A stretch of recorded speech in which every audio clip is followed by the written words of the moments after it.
How to check in on the Ryanair app. Now, in this video, I'll show you quick tips for you to be able to check in your online trip by using the Ryan Trip application. Now, first is of course open up Google Play Store or any app store available on your device.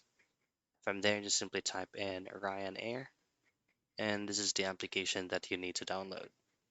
Now, if you haven't downloaded already, just simply make sure that you're using the latest version of the app so you will not encounter any bugs and issues in the future.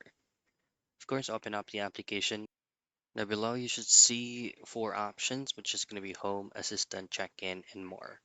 All I have to do once you already confirm your booking from the email address that you use on booking your flight is go into checked in and choose on retrieve my booking.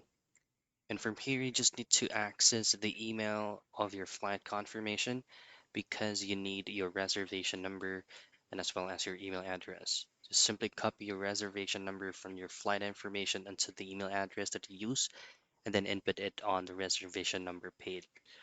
Now, go into get my booking, have it confirm on check-in, and just heads up whenever you have followed all the on-screen prompts to do a check-in on this application, make sure that you will see your boarding pass. It kind of looks something like this. So it has the queue boarding and your seat number and as well as your QR code. And that's it. That is how you check in on the Ryanair app.